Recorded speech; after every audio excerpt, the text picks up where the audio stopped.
Hello market lovers. जब से Donald Trump America के प्रेसिडेंशियल इलेक्शन को जीते हैं, एक शब्द, एक चीज़ हमें बार बार सुनने को आ रही है, वो है DOGE। तो आइए समझते हैं क्या है DOGE और एक विस्तृत चर्चा करते हैं। डोनाल्ड ट्रंप ने एलोन मस्क और विवेक रामास्वामी की एक टीम बनाई है और इन्हीं को DOGE का जिम्मेदारी सौंपा गया है। DOGE मतलब डिपार्टमेंट ऑफ गवर्नमेंट इफिशियंसी। इसका मकसद अमेरिकी सरकार की जो एनुअल एक्सपेंडिचर है उसको काफ़ी हद तक कम करने की जिम्मेदारी दी गई है। ये जिम्मेदारी देखने और सुनने में जितनी छोटी या आसान लगती है, एक्चुअल में उतनी है नहीं। इसका प्रभाव अमेरिकी सरकार पर क्या पड़ेगा, अमेरिकी लोगों पे क्या पड़ेगा, यह बहुत ही महत्वपूर्ण होने वाला है। डोनाल्ड ट्रंप ने इस जिम्मेदारी का नाम मैनहट्टन प्रोजेक्ट रखा है और इसका कंप्लीशन डेट 4 जुलाई 2026 दिया है, जिस दिन अमेरिका के 250वां साल आज़ादी के पूरे होंगे। DOGE का मकसद अमेरिकी एनुअल एक्सपेंडिचर को 1/3 तक कम करने की है। पहले तो ये समझते हैं कि डोनाल्ड ट्रंप ने यह जिम्मेदारी एलन मस्क और विवेक रामास्वामी को क्यों दी। दरअसल में प्रेसिडेंशियल इलेक्शन के कैंपेन के दौरान दोनों ने डोनाल्ड ट्रंप को प्रेसिडेंशियल इलेक्शन जितवाने के लिए भरपूर सहयोग किया। दोनों लोग एक बिलियनियर और बहुत बड़े बिजनेसमैन भी हैं।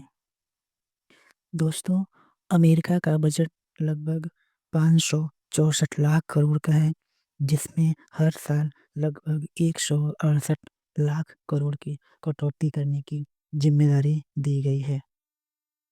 नौकरशाही को खत्म करना या कम करना, गैर जिम्मेदार एजेंसियों को रिस्ट्रक्चर करना या खत्म करना, जिन खर्चों की ज़रूरत नहीं है उनको कम करना, जैसे प्रयासों से ये 168 लाख करोड़ का बजट इन्हीं के माध्यमों से कम किया जाएगा।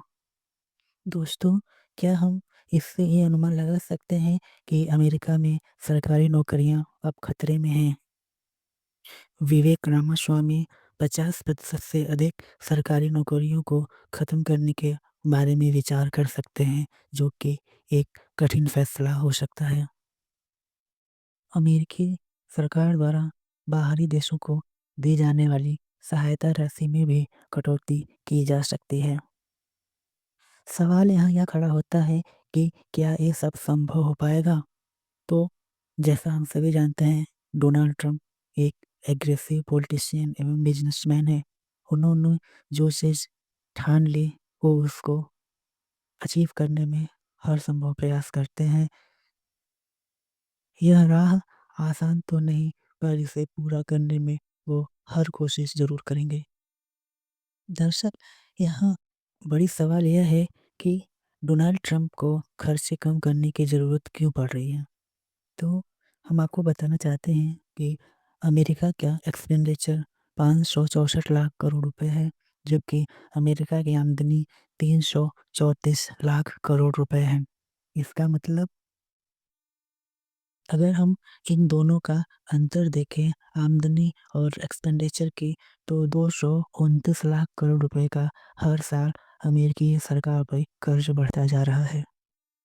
इसको हम आसान भाषा में समझें तो भारतीय या भारत सरकार के जीडीपी जितनी है उसका 10 गुना अमेरिकी सरकार पे कर्ज है। यहाँ एक सवाल यह भी खड़ा होता है कि अमेरिका को इतना कर्ज देता कौन है? तो हम सभी जानते हैं अमेरिका एक डेमोक्रेटिक सुपर पावर कंट्री है। तो निवेशक अमेरिका पे अधिक भरोसा करते हैं और कर्ज देने से पीछे नहीं हटते। अमेरिका को इतने कर्ज की ज़रूरत क्यों पड़ती है?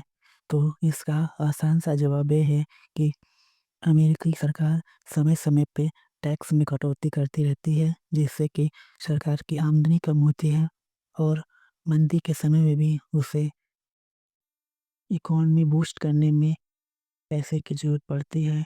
और कोरोना महामारी के समय में भी इकॉनमी खतरे में थी, तो उसे बूस्ट करने के लिए कर्ज की ज़रूरत पड़ी।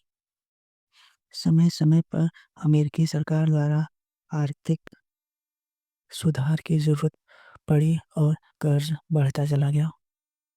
दोस्तों, डोनाल्ड ट्रंप, एलन मस्क, विवेक रामास्वामी जैसे कैपिटलिस्ट लोगों का सिर्फ एक ही मकसद हो सकता है, पैसे बचाओ, पैसे बढ़ाओ। ये लोग वो हर काम करेंगे जिससे कि इनका मकसद पूरा हो। आज के लिए बस इतना ही, मिलते हैं फिर किसी नए टॉपिक पर।